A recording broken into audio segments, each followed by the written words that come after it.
I'm going to go ahead and get started here. So, first of all, mic check. Do we have any mics in the house? Any Justins? All right.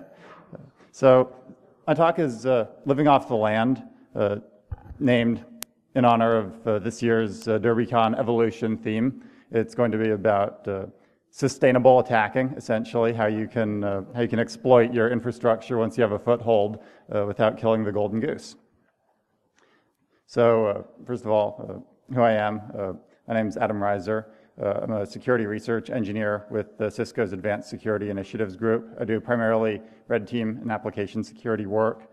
All opinions presented here are my own. And what is this? This is a composite of several red team engagements from 2018. So this is this current work. It's been authorized for disclosure. The target is going to be the fictitious SEGCOM Enterprises network.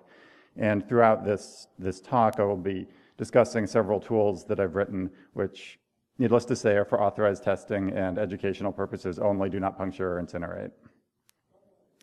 So this is our target, the SEGCOM marketplace. It's a network of several systems that it sells fresh produce, gardening supplies, farm equipment, basic online storefront. We've been hired to perform a red team pen test, whatever you want to call it, against this corporation. Our objectives in this endeavor are to exploit the SEGCOM network in order to demonstrate the impact to the business. In the course of that, we want to avoid detection by the blue team, because if we're detected, there's no business impact. And we also want to minimize any additional risks posed by our activities, either risks to us or to our employers, the SEGCOM Enterprises Association. Therefore, the two following principles will inform our endeavors. We're going to avoid exploiting for the sake of it, and the less privilege we need to demonstrate a business impact, the better. Number of boxes popped is not a good metric. And we're going to avoid any mass indiscriminate scans or exploit sprays. So here's an extremely simplified overview of the network we're going to be exploiting. Obviously, no actual infrastructure is shown here, just a series of servers. Domain controller, obviously at the top, this is roughly organized from more secure on top to less secure on the bottom. So yeah, domain, that's our last resort. If we can't demonstrate impact using anything else, we're going to go for DA as per standard practice. But ideally, we're going to be able to demonstrate an impact without having that. Since this is a post-exploitation talk, we're starting with an assumed breach of this build server, which I'll explain how we get to in a second. The middle row, Jenkins master, and the EDR or SIM console. The point is that the blue team, our adversary, has endpoint insight and is going to be monitoring our activities. And therefore, we need to be extremely selective in how we go about this. We're going to start with an account, a domain account with no particular privileges that we can assume that we've phished, and we need to be careful to avoid burning those credentials. So, before we even touch our target network, before we log into the VPN using our ordinary Alice account that we've phished, we're going to begin with external discovery. Basically, I'm not going to spend a lot of time on this compendium of very well-known techniques using public data for passive reconnaissance. It avoids touching the target infrastructure. Yeah, search engines, who has Shodan, you all know this stuff. The main one I want to talk about that's kind of hot right now is certificate transparency. There's a couple main ones, the Google Transparency Report and cert.sh. You get a tremendous amount of information about infrastructure, many times non-publicly accessible servers behind the corporate firewall. In this case, these are the SEGCOM servers that we're going to be exploring. These are all, only one of them has publicly accessible services. This is an actual network that's up, and yeah, if you want to try to knock it down, feel free. Yeah, so you can see they all have valid certificates that I've grabbed from Let's Encrypt, even though they're not publicly accessible. So this is a tremendous resource for just a first step where you don't even have to touch the target infrastructure. But it can only take us so far. So at some point, we're going to need to transition to internal discovery. And again, we're not just running Nmap. We're not going to do any mass scans. We're going to be careful because we only have access to the VPN through these creds that we either have been provided to us or we can assume that we've phished. Again, it doesn't matter. And the first step, which is really pretty obvious, but again, I see people skip this sometimes, but LDAP utilities, tremendously useful for beginning to enumerate. In this case, we're binding against the user that we have some pretty common search-based people, sedgmaze, com. And right away we can see in this abbreviated list of permissions and groups that this account that we have, Alice, is a developer, does not have a login shell, which is a good thing to know now because if we tried to log into one of the servers that we identified, not only would we get denied, it would also be a chance for the blue team to detect us. An account that doesn't have any business logging in is kind of a red flag. But the most important thing here is we can see the groups that this account is a member of, in particular the Jenkins group. And as you'll recall, we saw a Jenkins server on the cert.sh scan, so that gives us an excellent place to start. Jenkins, I'm going to spend a little bit of time here because it's a tremendously popular automation server. It's probably part of the workflow of many of the places you guys work at. It's extremely easy to misconfigure, and development pipelines are notorious for yielding low-hanging fruit. There's many write-ups on exploiting Jenkins. I'm not going to spend a huge amount of time on all the many and various interesting ways it can be misconfigured, except that the worst-case scenario, of course, is completely open server where you can just run scripts directly on the master, just run Groovy code or whatever, just directly on it. That's the worst case scenario, and it's not going to be the case here, however. So we're going to log in using our Alice user and see what we can find. The first thing to notice is what isn't here. In particular, there's no manage Jenkins item in the left-hand column. That indicates we don't have Jenkins admin. We're just an ordinary user on it. You see several folders with jobs. There's a platform check job. This tells us we can probably, if we can build this, then we can probably modify it, and therefore we probably have shell access on at least one server, possibly even the master. Take a look at it. We can see that there's a build step that is executing shell commands, and we may even have a limited amount of sudo access. And so our next goal is to determine where exactly we have shell. Where can we run this? Where can we run this job? If we just run it without modifying it and take a look at the console output, we can see this platform check job. It's running DMI decode, yields some information about hardware. DMI is kind of it's an older specification for classifying hardware info. It's been replaced, but it's still in use, and the DMI decode utility is still in place in most Linux distributions, and this will be important, as we'll see in a minute. So where can we run this job? We can see that on this server there are 3 agents configured. The master, as it's always there, build, and the website, www. It's the web server, the storefront, which we saw in the original network infrastructure diagram. More to the point, we can see in the left column, the build executor status only has agents for build and www. We apparently cannot run code on the master itself, which makes sense, as we saw it was in the middle secure row, again in that diagram. Maybe we can change that, though. Well, no, as it turns out, Alice is missing the agent configure permission, so this Jenkins server is relatively locked down, and we're not actually able to run code wherever we want.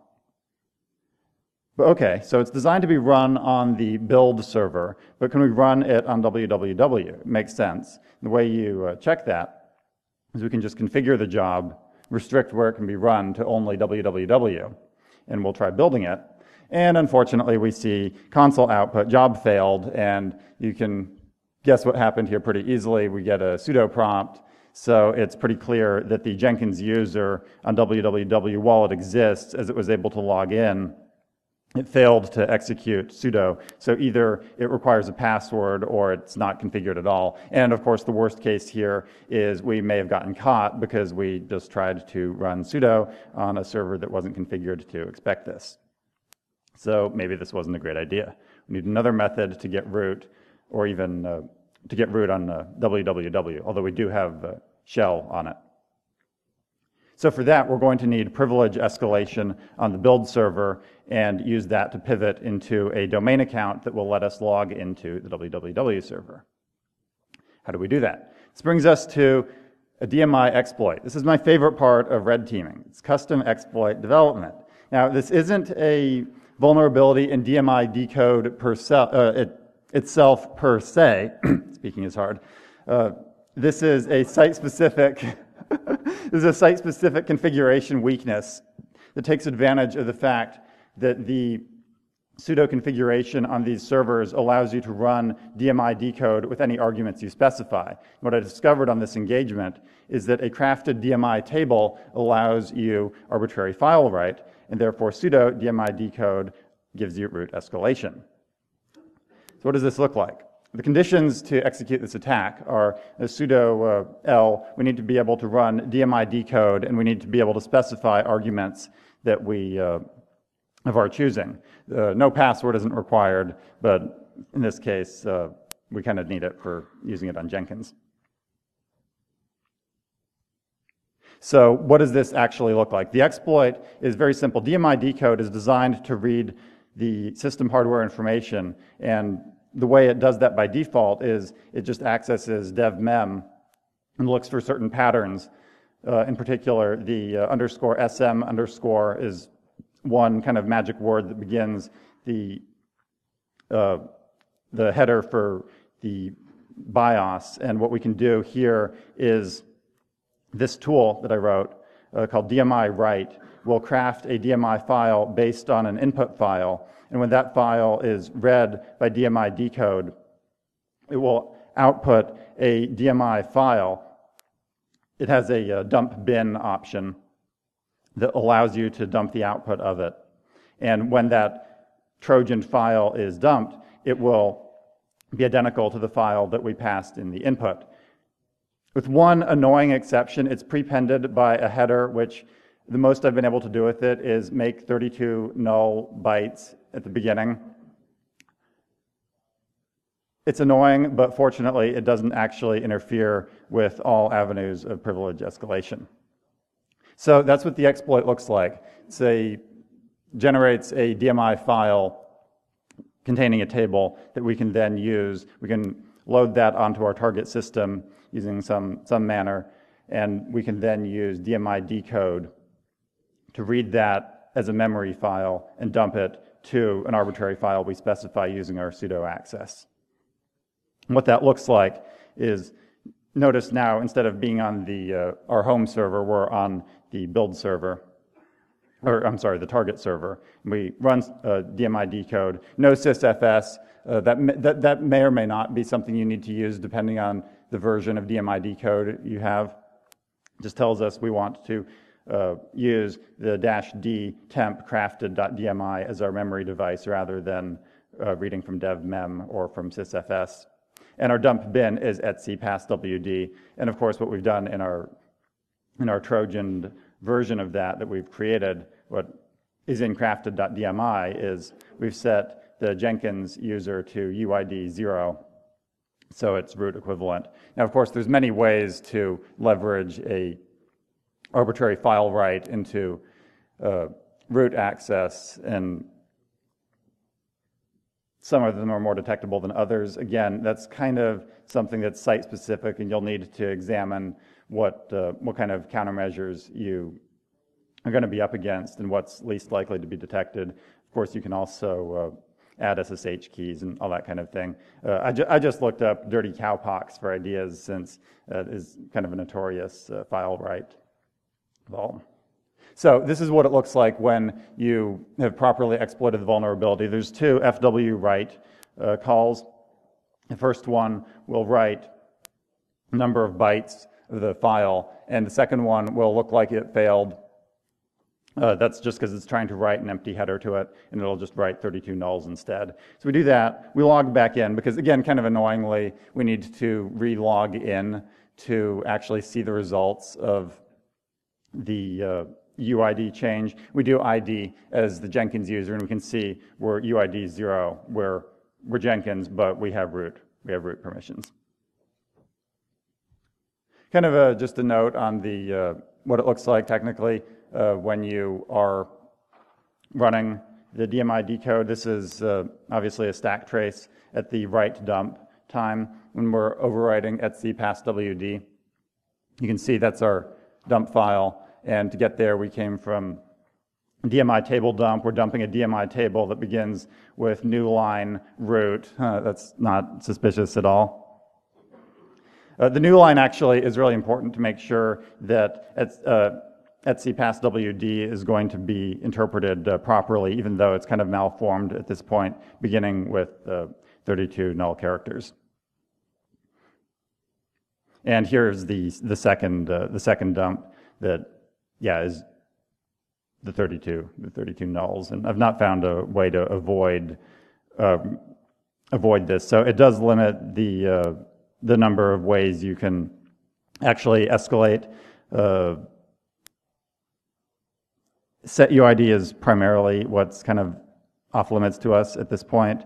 If anyone has a way that we can make a binary that, it's probably not feasible. It begins with nulls. Anyway, we're going to enumerate whether this is actually possible on our target system. We'll just modify the job sudo L to see if we actually can specify any arguments we want on here. This is a tactic that I love, post-build steps on Jenkins servers, just because it lets you run shell commands, and there's not a history maintained on it, although obviously it can be monitored in other ways, and of course the sudo is going to be logged. Anyway, the console output, as it turns out, it's like this, and we see that we can indeed run DMID code with any arguments we want, so conditions are green. All systems go. So our modified build steps look like this. We fetch our Trojan to DMI file from some drop server. We run the command, and we remove the evidence that we were there. Console output looks the same as it did when we ran it in our test. etc past WD FW write. So now at this point, Jenkins user should be root equivalent on the build server, which means that we're root equivalent. So now we can just go nuts and loot the server and move on to the next step, right? Well, not so fast. There's no passwords in etc shadow. All the private keys are encrypted. Because of PCI DSS and this general awareness of the risks of keeping secrets on disk, it's becoming less and less common for people to do that. So we're going to need to up our game. We're not always at just you can just loot and get out. We're going to actually need to run some kind of code on here that is going to persist and either Trojan a binary, keylog, something. We're going to need to leave some kind of persistence on here to get anywhere. And this just got worse because when we check the process list, we can see evidence, clear evidence of HIDs. We've got 2 endpoint agents that are running on here. We can see OSS-sec, agent D, and Rapid7, shout out, IR agent. So this server is clearly going to tattle on us to the EDR SIM console if we muck about on it. And if it goes dark, then we're on a clock. And again, one of the other things that we could just run up against here that could set off alarm bells is file integrity. If we start modifying files, and in fact, since we modified past WD, we could already have been caught at this point. So both speed and stealth are critical from this point onward. So this brings us to a topic I like to call offensive forensics, honestly just because it sounds cool and badass. But seriously though, it's because of the remarkable overlap between red and blue team technologies. When you think about it, these incident response toolkits like GRR or whatever, rapid response, they're essentially just C2 infrastructure that's not optimized for stealth. So this brings us to one of my favorite tools for just quickly going onto a box and seeing what active processes are doing, which is going to be familiar to many of you, strace. It's because it's just tremendously useful for targeting memory and just whatever a particular process is doing. You can get a remarkable amount of insight into it just beyond encryption. Now, the weaknesses of this are going to be that, if someone's logging in with SSH keys or one-time passwords, it's not going to be quite as helpful, because unlike a debugger, it's entirely passive, at least if we use the off-the-shelf version. I like to call strace the Swiss Army microscope of process inspection. Microscope is distinct from knife because, again, it's passive. We're not going to be able to just start cutting up the process and actually man-in-the-middling it.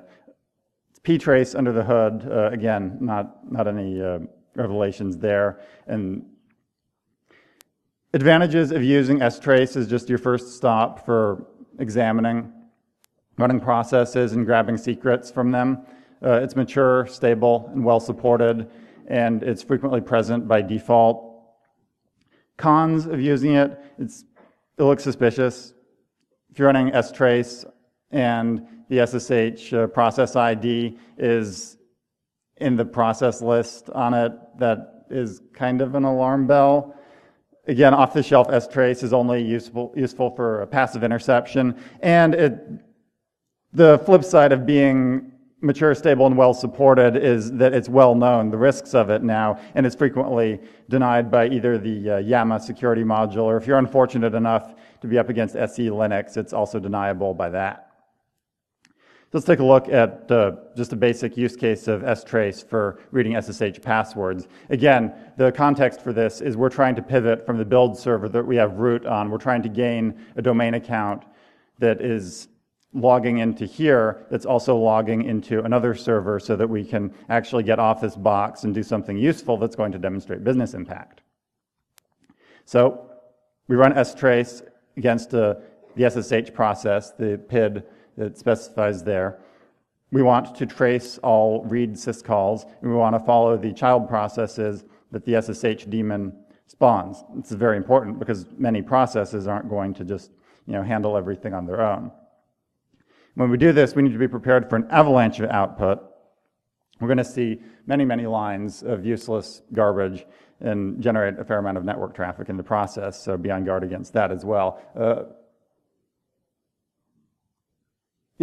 Eventually we come across a username here, the Osiris account, which will turn out to be a service account that we actually want. And if we look at the second line here, we can see that we've actually grabbed the password for it. It's a success. Let's go back to LDAP, and we're going to use this account that we've just got with the creative password of Hunter2 to enumerate the permissions for this account, and we can see that its description is storefront updater service account. So we can probably log into the storefront server, and we can also see that we have login shell bin bash, so we should finally have shell access. I'm going to take a step back here before we do that and talk about PS evasion, because what actually happened when we did this is the endpoint insight tools that we saw were running, they noticed a unique process, and not only that, a suspicious process, strace, and we got caught. So before we even tried to use this, Blue Team was on to us, they cut off our access, and we got booted off. So I'm going to talk about a kind of elementary PS evasion technique that I've employed successfully on red teams. It's not anything new or revolutionary, but it's really kind of a good thing to have in your tool bag, and I'm going to talk about how it can be applied to strace in particular. It's hard coding arguments into binaries. Again, it's not anything revolutionary, but it's remarkably easy to do, and it can go a surprisingly long way. Of course, you will still get caught by SE Linux or YAM or anything that's actually looking at what's going on under the hood. This is a tool that I wrote called Stealth Trace, and it's based on this is just the strace.c. The remarkable thing about strace, and this is, again, just straight off the strace GitHub, is it almost seems built for this kind of tool, because right inside the main function, there's just a nested init function using just argc, argv. So it's remarkably easy to just allocate our own memory, make fake arguments, and just run init. Just make a statically compiled strace with hard-coded arguments for the site that you're targeting, the server that you're running this on, with the PID built right into the code. And it's remarkably stable. I've been able to compile it on Ubuntu and have it run on Red Hat. It's been stable, statically compiled. strace is very nice, mature software. And just the before and after of what it looks like. Without modified, you've got the specified option for the process, and you're looking at read calls. Afterwards, we've also renamed it to something a little more innocent looking, and that's what the PS output looks like. Yeah, we're just running top. All quiet here.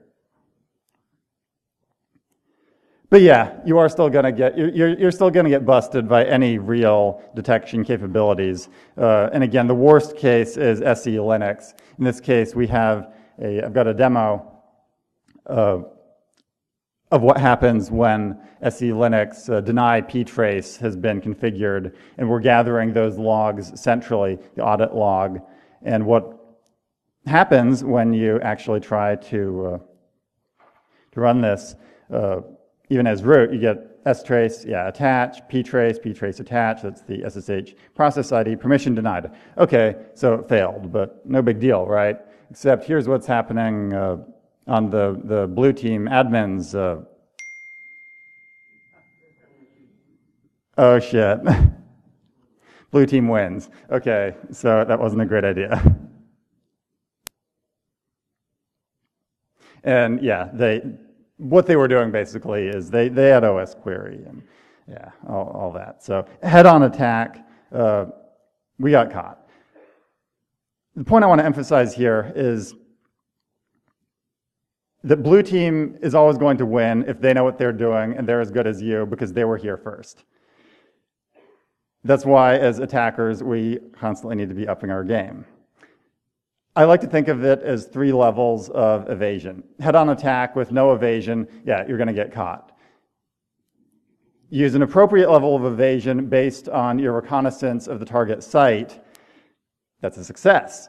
If you use too much evasion, you get caught in your own web of deception, and that doesn't work out so well either. So again, it's about being site-specific and appropriate for the target environment. So what's our end game here? We started with a foothold on the build server using a phished account. We escalated to root, and then we captured a domain account that allowed us to log into the storefront. So our privilege escalation, and we got root on the build server, and we migrate to the storefront server. What's our end game from here?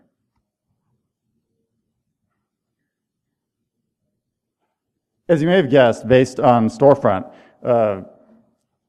one of the highest impact, lowest risk ways to exploit access of this kind is client-side skimming.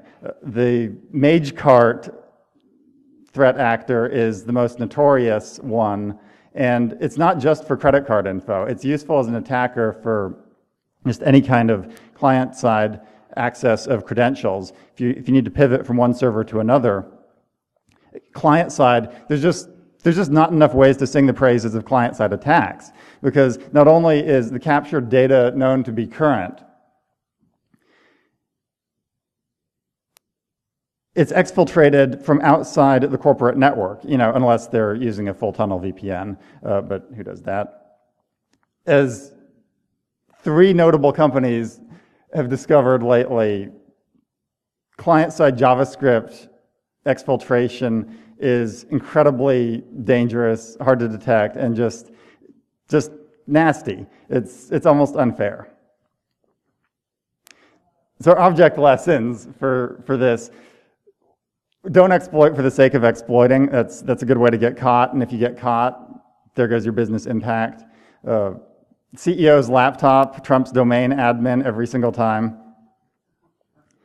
Use an appropriate level of evasion for your target site, your target system. It's going to be based on heuristics like how mature you think the target is. Do they actually have a real EDR? Are they still stuck on SIM? Are they just ad hocing everything?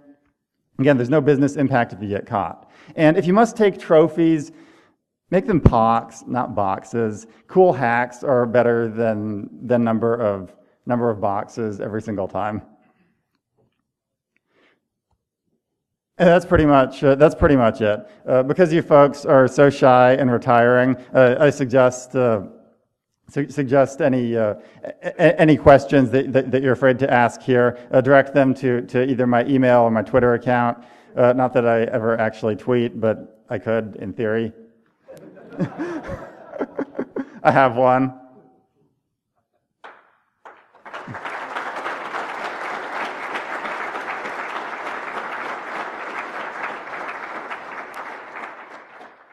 But in the meantime, any questions from the audience for real?